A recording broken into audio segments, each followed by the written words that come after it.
So after discussing the basic concepts and the classification of NSAIDs, अब हम discuss करेंगे सबसे जो प्रिमिटिव या प्रोटोटाइप ऑफ NSAIDs है, दैट इज एस्पिरिन, और इसके साथ साथ बाकी NSAIDs की एक ओवरऑल रिव्यू लेंगे कि वो क्या करते हैं और वो क्या क्या मेजर थेराप्यूटिक यूजेस रखते हैं। Starting with our drug aspirin. Aspirin simple सी ड्रग है, डिस्प्रिन के नाम से तकरीबन जिंदगी में आपने कई बार ये ड्रग खाई होगी, डिस्प्रिन। उसके जेनेरिक नेम है एस्पिरिन। एस्पिरिन क्या करती है? It is the inhibitor of cyclooxygenase enzyme. जिस तरह साइक्लोऑक्सीजिनेज की हमने बात की कि साइक्लोऑक्सीजिनेज 1 होता है, 2 होता है, तो एस्पिरिन इन दोनों को ब्लॉक कर देता है। एक फर्क आपको बता दूं, एस्पिरिन और बाकी तमाम की तमाम एनसेड्स में एक छोटा सा फर्क है, और वो ये है कि एस्पिरिन इरिवर्सिबल इनहिबिटर है। बाकी जितनी भी एनसेड्स हैं वो सारी रिवर्सिबल हैं, यानी इसको ब्लॉक करती हैं, थोड़ी देर बाद यहाँ से हट जाती हैं। एस्पिरिन वो वाहिद एनसेड है जो इसको परमानेंटली ब्लॉक कर देती है, फिर तकरीबन 7 दिन लगते हैं इसको नया साइक्लोऑक्सीजिनेज बनने में। So that is the unique property of aspirin जो MCQ वगैरह के लिए इंपॉर्टेंट होती है। अच्छा, मेजर थेरेप्यूटिक यूज देखिए 3 चीजें हैं। इन्फ्लेमेशन, सूजन को खत्म करना, एनाल्जेसिक दर्द के लिए, एंटीपायरेटिक यानी बुखार में। तो ये 3 मेजर काम है। सबसे पहले तो एंटी इन्फ्लेमेटरी, आप हाई डोज लेते हैं एंटी इन्फ्लेमेटरी सूजन वगैरह को खत्म करने के लिए। लोअर डोजेज अगर आप लें तो एनाल्जेसिक इफेक्ट देते हैं, दर्द वगैरह कहीं जिस्म में हो रहा है, ठीक है। एंटीपायरेटिक भी है, लोअर डोजेज पे भी बुखार वगैरह के लिए भी बेहतर ड्रग है। इसके बाद मैकेनिज्म ऑलरेडी हम डिस्कस कर चुके कि साइक्लोऑक्सीजिनेज एंजाइम होता है हमारी बॉडी में, और एस्पिरिन जो है वो साइक्लोऑक्सीजिनेज को इरिवर्सिबली ब्लॉक करती है, यानी इरिवर्सिबली इसके बाद 7 दिन लगते हैं फिर से साइक्लोऑक्सीजिनेज को बनने में। Now coming to pharmacological actions, जो कि इसके बेसिकली वही 3 चीजें रिपीट होंगी। सबसे पहले सूजन को खत्म करना, एनाल्जेसिक दर्द को खत्म करना, और अगर बुखार है तो बुखार के लिए ड्रग इस्तेमाल होती है। सो एंटी इन्फ्लेमेटरी एक्शन किस तरह आता है? साइक्लोऑक्सीजिनेज इनहिबिट हो जाता है, जिसकी वजह से प्रोस्टाग्लैंडिन्स नहीं बन पाते और इस तरह से इन्फ्लेमेशन ट्रीट हो जाती है, क्योंकि inflammation is because of prostaglandins, और प्रोस्टाग्लैंडिन आपने ब्लॉक कर दिए। Next is analgesic activity. देखें, आपको पता है इन्फ्लेमेशन के साथ आता है फीवर, ठीक है। फीवर का ताल्लुक है प्रोस्टाग्लैंडिन E2 से। देखिए, प्रोस्टाग्लैंडिन्स की बहुत सारी टाइप्स हैं। एक टाइप है prostaglandin E2। Specifically prostaglandin E2 का ताल्लुक पेन से है और फीवर से है, ठीक है। बेसिकली क्या करता है, प्रोस्टाग्लैंडिन E2 जो है वो हमारी जो नर्व एंडिंग्स होती है ना, यानी न्यूरॉन्स वगैरह, उनको सेंसिटाइज कर देता है हिस्टामिन के लिए, ब्रेडिकाइनिन के लिए, या कोई भी केमिकल मीडिएटर। तो जब भी सूजन होती है ना, तो उसमें आपको पता है ब्रेडिकाइनिन और हिस्टामिन भी साथ आते हैं, तो हमें दर्द महसूस होता है। अब क्या होगा, जब आपकी ड्रग प्रोस्टाग्लैंडिन को बंद कर देगी तो प्रोस्टाग्लैंडिन E2 भी डिक्रीज हो जाएंगे। जब प्रोस्टाग्लैंडिन E2 नहीं रहेगा तो फिर सेंसेशंस टू पेन वो भी कम हो जाएगी, यानी हम पेन महसूस नहीं करेंगे। अच्छा, इसके अलावा आपको पता है आपकी ड्रग जो है साइक्लोऑक्सीजिनेज 2 को भी ब्लॉक करती है। तो जब आप साइक्लोऑक्सीजिनेज 2 को ब्लॉक करते हैं, so that is responsible for analgesic activity, यानी जो आपका पेन वगैरह है that is because of cyclooxygenase 2। एक जरूरी चीज, अब आपके पास तो बहुत सारी एनसेड्स हैं, तकरीबन सारी की सारी एनाल्जेसिक एक्टिविटी एक तरह की रखती हैं, सिवाय एक ड्रग के, that is called as ketorolac. Ketorolac की जो एनाल्जेसिक प्रॉपर्टी है वो इन सब से ज़्यादा है, मींस कि ये बहुत पोटेंट है। तो जब सीवियर काइंड ऑफ पेन होगा, स्पेसिफिकली किसी का एक्सीडेंट हो गया है, हड्डी टूट गई है, या फिर किसी को कैंसर है और कैंसर में जो एक पेन की शिद्दत होती है, उस तरह की कंडीशन में फिर हम कीटोरोलैक जैसी ड्रग्स इस्तेमाल करते हैं। इसके अलावा एंटीपायरेटिक, यानी कि अगर किसी को बुखार है तब भी यू हैव प्रोस्टाग्लैंडिन E2, जो हम ऑलरेडी बात कर चुके, साइक्लोऑक्सीजिनेज 2 पाथवे से फीवर और पेन होगा। तो चाहे आपके पास पेन हो, चाहे फीवर हो, prostaglandin E2 is responsible for that response. तो हम प्रोस्टाग्लैंडिन E2 को ब्लॉक करते हैं, जिसकी वजह से फिर फीवर भी खत्म हो जाता है। अब कुछ थेराप्यूटिक यूजेस हैं कि ऐसी कौन सी बीमारियां हैं जहां पे आप NSAIDs का कॉमनली इस्तेमाल करते हैं।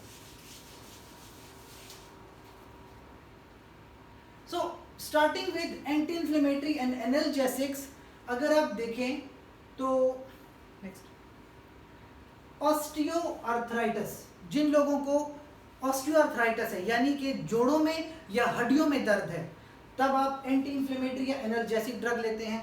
गाउट, जिन लोगों को यूरिक एसिड होता है, यूरिक एसिड में अक्सर लोगों को गाउट बन जाता है, चाहे ये बड़े वाले अंगूठे पे हो या रिस्ट में हो या स्पेसिफिकली पैरों का जो आपका बिग टो है वहाँ पे गाउट बन जाता है। उस तरह की दर्द में भी आप ड्रग लेते हैं। Rheumatoid arthritis auto immune disease है, लेकिन अर्थराइटिस है तो आपको जोड़ों में हड्डियों में दर्द होगा। इसके अलावा सर दर्द, अर्थरालजिया यानी कि थकावट सी हो जाना, मायालजिया, दैट इज़ वेरी इंपॉर्टेंट। मायालजिया एक ऐसी कंडीशन जिसमें आपको थकावट होती है लेकिन बिना कोई काम किए हुए, आप रेस्टिंग कंडीशन में हैं फिर भी आप थकावट फील कर रहे हैं, दैट इज कॉल्ड मायालजिया। अच्छा, डिस्मेनोरिया, मेंस्ट्रुअल साइकिल के दौरान जो खवातीन को एक दर्द महसूस होता है, सो इसमें भी आप इस तरह की ड्रग्स इस्तेमाल कर रहे हैं। कभी कभी क्या करते हैं, NSAIDs को और ओपियोइड्स को, जैसे मॉर्फिन वगैरह है, इन दोनों का कम्बिनेशन ले लेते हैं in specifically pain related to malignancy, यानी जो कैंसर से रिलेटेड पेन है वो शिद्दत ज़्यादा पकड़ता है, तो आप NSAIDs के साथ ओपियोइड्स यानी मॉर्फिन वगैरह को भी मिला देते हैं। इसके अलावा इन पूरी NSAIDs में जो एस्पिरिन है, डिस्पिरिन वगैरह जो सैलिसाइलेट्स हैं, मोस्ट कॉमनली यही यूज़ होती हैं। एंटीपायरेटिक यानी बुखार वगैरह के लिए अगर आप देखें तो डिस्प्रिन, ब्रूफिन, नेप्रोक्सन, ये ज़्यादातर इस्तेमाल होती है बुखार को ट्रीट करने के लिए। इसके बाद एक ज़रूरी पॉइंट, अगर तो आप किसी बच्चे को एस्पिरिन दे रहे हैं, यानी बच्चे में पीडियाट्रिक्स की, वैसे तो पीडियाट्रिक्स की जो रेंज है वो 0 to 18 ईयर्स है। अगर कोई बच्चा फर्ज करे 19 साल से कम है यानी 18 के आसपास, अगर तो कोई पीड है और पीड्स में किसी को वायरल इन्फेक्शन है, वायरल इन्फेक्शन चाहे वेरिसेला का हो, चिकन पॉक्स हो, इन्फ्लुएंजा हो, ऐसे बच्चों को आप एस्पिरिन नहीं देते, वरना क्या होगा, ऐसे बच्चों को राई सिंड्रोम हो जाता है। राई सिंड्रोम में क्या होता है, उन बच्चों को हेपेटाइटिस हो जाता है, सेरिब्रल एडिमा यानी ब्रेन के अंदर edema, and they lead to death. So ये बहुत एक प्रिकॉशनरी मेजर है। उसके बाद वी हैव कार्डियोवास्कुलर एप्लीकेशन। अब देखें, ये ज़्यादातर लोगों को नहीं पता होती, वो NSAIDs को सिर्फ समझते हैं बुखार और दर्द के लिए, लेकिन NSAIDs का दिल के साथ क्या ताल्लुक है। देखें, एस्पिरिन जो है, हमने बात की एस्पिरिन साइक्लोऑक्सीजिनेज 1 को ब्लॉक करता है, जो कि ब्लॉक कर देगा थ्रोम्बोक्सेन A2। थ्रोम्बोक्सेन A2 को मैं पहले भी बता चुका हूँ, थ्रोम्बोक्सेन A2 करवाता है वेजोकंस्ट्रिक्शन। वेजोकंस्ट्रिक्शन होगी तो प्लेटलेट्स आपस में एग्रीगेट करेंगे, प्लेटलेट्स एग्रीगेट करेंगे तो क्लॉट बनेगा और ब्लड वेसल को ब्लॉक किया जा सकता है, जिससे फिर हार्ट की तरफ ब्लड नहीं जाता। आपकी ड्रग्स क्योंकि साइक्लोऑक्सीजिनेज 1 को ब्लॉक कर रही हैं, तो साथ साथ थ्रोम्बोक्सेन A2 भी बंद हो जाता है, जिसकी वजह से वेजोकंस्ट्रिक्शन भी नहीं होगी, एग्रीगेशन ऑफ प्लेटलेट्स भी नहीं होगी, और टुवर्ड्स द हार्ट जो है ब्लड प्रॉपरली जाएगा। इसलिए अक्सर डॉक्टर्स एडवाइस करते हैं कि जिन लोगों को दिल की बीमारी है या उनको एक बार एंजाइना वगैरह हो चुका है, हफ्ते में या 15 दिन में वो एक एस्पिरिन वगैरह ले लिया करें प्रोफाइलेक्टिकली, ताकि उनको, क्योंकि रिस्क है, लिहाजा वो इस रिस्क से बचे हुए हों और उनको कार्डियोवास्कुलर इवेंट ना हो। तो वैसे ही हफ्ते में या 15 दिन में एक आध एस्पिरिन ले लेनी चाहिए। नेक्स्ट हम बात करें कुछ एक्सटर्नल एप्लीकेशन, यानी NSAIDs जो है ये एक्सटर्नल एप्लीकेशन में भी आते हैं, जैसे क्रीम्स, ऑइंटमेंट्स, लिनीमेंट्स। अगर आप बात करें तो जैसे है सैलिसिलिक एसिड। अब सैलिसिलिक एसिड क्या है, एक्नी या जो है कॉर्न्स, कैलोसिस, वार्ट्स जो स्किन वगैरह पे आते हैं उनमें इस्तेमाल होता है। फिर है मेथाइल सैलिसाइलेट, एक NSAID है, ये भी आप यूज़ करते हैं as a cutaneous counter irritant, कभी कभी स्किन पे इरिटेशन हुई होती है, मिथाइल सैलिसेट का इस्तेमाल करते हैं, जैसे आर्थराइटिस क्रीम्स हो गई या फिर आपके पास स्पोर्ट्स रब्स हो गए। इसके अलावा आपने डिक्लोफेनिक का नाम सुना होगा। डिक्लोफेनिक टॉपिकल फॉर्मुलेशंस में अवेलेबल है, जैसे वॉल्ट्रॉल जेल का नाम सुना होगा आपने। तो वॉल्ट्रॉल जेल जो है वो बेसिकली डिक्लोफेनिक है, वो इस्तेमाल होती है फॉर ऑस्टियोआर्थराइटिस या नी वगैरह, हैंड्स के ऊपर इस्तेमाल होती है। And then we have ketorolac. Ketorolac का ऑलरेडी एक बार जिक्र कर चुके हैं। इसके अलावा ये ऑक्यूलर फॉर्मुलेशंस में भी आते हैं, जिन लोगों को कंजक्टिवाइटिस हो जाता है आंखों वगैरह में, तो ऑक्यूलर फॉर्मुलेशन में ये आती हैं आई ड्रॉप्स में, जो पेन वगैरह है आईज में, या अगर कोई आई सर्जरी करना चाह रहा है उस दौरान भी कीटोरोलैक इस्तेमाल होती है। लास्टली हम कुछ एडवर्स इफेक्ट्स डिस्कस करते हैं एनसेड्स के, कि एनसेड्स क्योंकि हमारी डेली लाइफ का हिस्सा है, तो एनसेड्स इस्तेमाल करने से हमें क्या क्या नुकसान हो सकते हैं। तो सबसे पहले तो हम डिस्कस करेंगे एडवर्स इफेक्ट्स, क्योंकि हम एनसेड्स बहुत ही लोअर इफेक्टिव डोज में ले रहे हैं, तो कुछ इसके एडवर्स इफेक्ट्स स्टार्टिंग विद, देखें एक तो जीआईटी इफेक्ट्स आ सकते हैं, इसके अलावा कुछ ब्लीडिंग के रिस्क हैं, कार्डियक इफेक्ट्स या फिर रीनल इफेक्ट्स, ये मुख्तलिफ इफेक्ट्स एनसेड्स की वजह से आ सकते हैं। स्टार्टिंग विद जीआईटी, देखिए प्रोस्टाग्लैंडिन I2, प्रोस्टाग्लैंडिन I2 क्या करता है, ये गैस्ट्रिक एसिड सिक्रीशन को नॉर्मली इनहिबिट करता है, प्रोस्टाग्लैंडिन I2। इसके अलावा प्रोस्टाग्लैंडिन E2, प्रोस्टाग्लैंडिन F2, ये क्या करता है, ये प्रोटेक्टिव म्यूकस प्रोडक्शन करता है। आप जरा इस बात को समझिए कि अगर ये आपके पास जीआईटी है तो यहाँ पे म्यूकस होता है, म्यूकस, और वो आपको एसिड से प्रोटेक्ट करता है।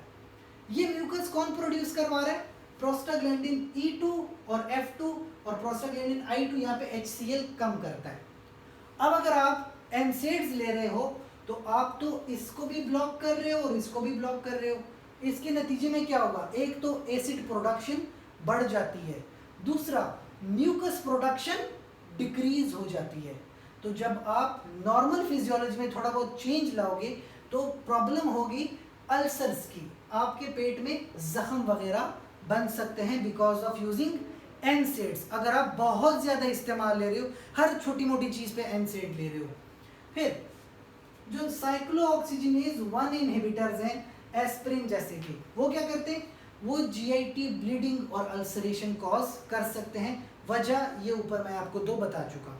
फिर क्या है, एनसेड्स को जब भी लिया जाए तो फूड वगैरह के साथ या फ्लूइड्स वगैरह के साथ लिया जाए ताकि ये इफ़ेक्ट्स मिनिमम रहें।